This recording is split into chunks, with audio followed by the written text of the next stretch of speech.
الحمد لله والصلاة والسلام على رسول الله وعلى آله وصحبه ومن والاه. أعوذ بالله من الشيطان الرجيم.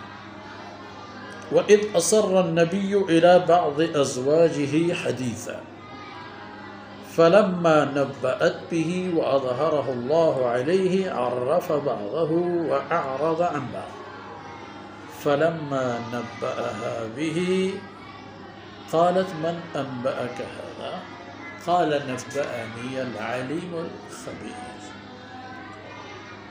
إن تتوبا إلى الله فقد صغت قلوبكما وإن تظاهرا عليه فإن الله هو مولاه وجبريل وصالح المؤمنين والملائكة بعد ذلك ظهير. سبحانك لا علم لنا إلا ما علمتنا إنك أنت العليم الحكيم. رب اشرح لي صدري ويسر لي أمري واحلل عقدة من لساني يفقه قولي واجعل لي وزيرا من أهلي رب زدني علما وارزقني فهما ثم ایک بات تو یہ ہوئی کہ جناب رسول اللہ صلی اللہ علیہ وسلم نے ایک حلال چیز کو اپنے اوپر حرام فرما دی. اس کی آپ صلی اللہ علیہ وسلم کو ممانعت کی اور کچھ انسانی کمزوریاں بھی سامنے آ گئی کہ انسان چاہے کہاں بھی ہو جیسا بھی ہو انسانی طبعی کمزوریاں اس کو دامنگیر ہوتی ہے. جناب رسول اللہ صلی اللہ علیہ وسلم کی متعدد زوجات مطہرات تھیں امہات المؤمنین. تو عموماً آپ صلی اللہ علیہ وسلم روزانہ عصر کے بعد ان تمام امہات المؤمنین کی گھروں میں حال احوال پوچھا کرتے تھے مختصر وقت کے لیے تاکہ کسی کو کوئی اگر تکلیف ہو یا کسی کا کوئی مسئلہ ہو اس کا مداوع ہو ازالہ ہو. اور پورے دن کے دورانیے میں آپ صلی اللہ علیہ وسلم کی زیارت سے دور ہونے کی وجہ آپ صلی اللہ علیہ وسلم کی زیارت بھی انہیں نصیب ہو جائے اور آپ صلی اللہ علیہ وسلم بھی انہیں دیکھ کر کے ان کی پریشانی کا ازالہ فرمائیں. مگر آپ صلی اللہ علیہ وسلم نے حضرت زینب بنت جحش رضی اللہ عنہ کے پاس کچھ دیر رکنا شروع کیا. وجہ یہ تھا کہ حضرت زینب رضی اللہ عنہ آپ صلی اللہ علیہ وسلم کو شہد کی شربت بنا کے پلاتی تھی. تو چونکہ ازواج مطہرات میں سے ہر ایک کی ایک حیثیت تھی، ویسے تھی بھی بڑے گھرانوں کی خواتین، وہ تو آپ صلی اللہ علیہ وسلم کی گھر میں مستعد اور مشرف ہونے سے پہلے ان کی بیوی تھی. آپ صلی اللہ علیہ وسلم کے بعد تو ان کی شان ہی شان رہی، مگر ان میں کچھ طبعی اوپر نیچ استعدادات اور صلاحیتوں کی بنیاد پر ہوتی تھی. اور عموماً حضرت عائشہ رضی اللہ عنہا اور حضرت حفصہ رضی اللہ عنہ یہ کچھ آگے ہوا کرتی تھی. تو حضرت زینب رضی اللہ عنہ کے پاس بیٹھ کے شربت پینا کچھ لمحات زیادہ لگتی تھی.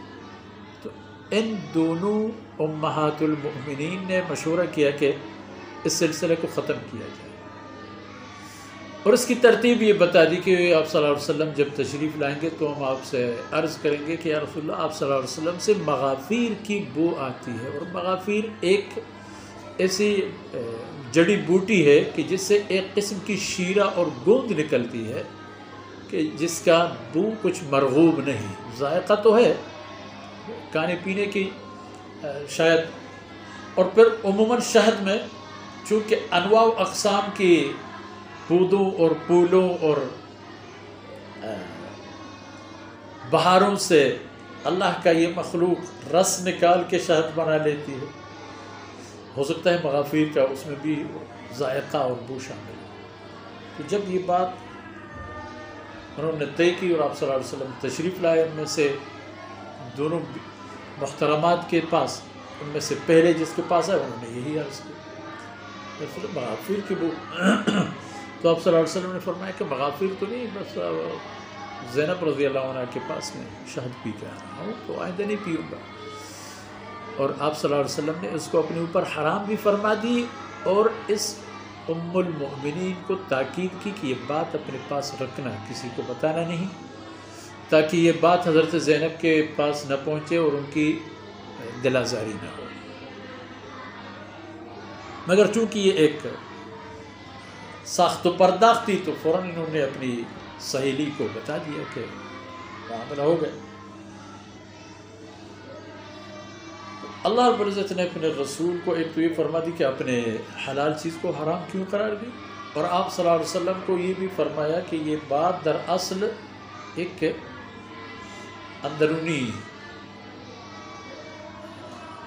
محبتوں کے اوپر نیچے کی جو امواج ہوتی ہیں، اس کا تعلق اسی سے ہے۔ وَإِذْ أَصَرَّ النَّبِيُّ إِلَى بَعْضِ أَزْوَاجِهِ حَدِيثًا، کہ بھئی میں مغافر نہیں، وہ شہد نہیں پیوں گا، آپ گواہ رہیں۔ حضرت حفصہ رضی اللہ عنہ تھی، اور پھر اس کو آگے بھی نہیں بڑھانا۔ فلما نبأت به، جب اس محترمہ نے اپنی سہیلی کو بات بتا دی اور ظاہر کر دی، وَأَظْهَرَهُ اللَّهُ عَلَيْهِ، اور اللہ رب العزت نے بھی یہ راز آن حضرت صلی اللہ علیہ وسلم پر منکشف فرما دی، تو آپ نے کیا کہ عرف بعضه وأعرض عن بعض، پوری کی پوری بات پر آپ نے حضرت حفصہ یا حضرت عائشہ رضی اللہ عنہ سے نہیں فرمایا کہ آپ لوگوں نے ٹھیک نہیں کیا، مجھے پتہ چل گیا ہے اور معاملہ اچھا نہیں ہوا۔ اب جنہوں نے راز ظاہر کی وہ تو صرف 2 آدمی کی باتیں تھیں، تیسری کوئی نہیں تھی، اور ان کے علم میں بھی نہیں تھا کہ یہ بات آگے بڑھے گی، تو فوراً وہ گھبرا گئی اور فرمایا کہ من انبأک ھذا، یا رسول اللہ آپ کو کس نے اطلاع دی کہ ہم نے ایسی بات گڑھی ہے اور بنائی ہے، اور یہ ہماری طرف سے ایک رشک ہے ایک دوسرے کے ساتھ۔ آپ صلی اللہ علیہ وسلم نے فرمایا نبأنی العلیم الخبیر، مجھے تو اس ذات نے خبر دی ہے جو ذرہ ذروں کو جانتا ہے اور باخبر بھی ہے۔ آپ نے فرمایا آیت کی زبان ان تتوبہ، فرمایا گیا کہ آپ ان سے کہہ دیں تتوبہ الی اللہ، اگر تم لوگ اللہ کی طرف رجوع کرو گے، فقط صغت قلوبکم، وقیل توبہ کی تم نے تو کام کر لیا ہے، توبہ کرنا چاہیے۔ وَإِن تَظَاهَرَ، اگر جو پلان بنایا اور اس پر ڈٹے رہو گے تو یاد رکھنا اللہ کے رسول اکیلا نہیں، فَإِنَّ اللَّهَ هُوَ مَوْلَاهُ، اللہ کارساز، اور اللہ کی مخلوق بھی آپ صلی اللہ علیہ وسلم کی مدد کے لیے تیار، معاون، اور اللہ کی توفیق سے مددگار۔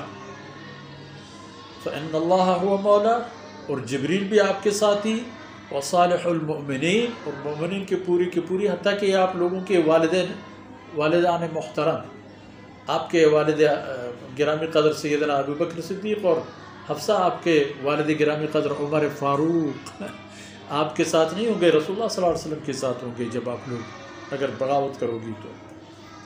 والملائکۃ بعد ذلک ظہیرا، اور ان کے علاوہ فرشتے بھی آئیں گے ان کی مدد کے لیے۔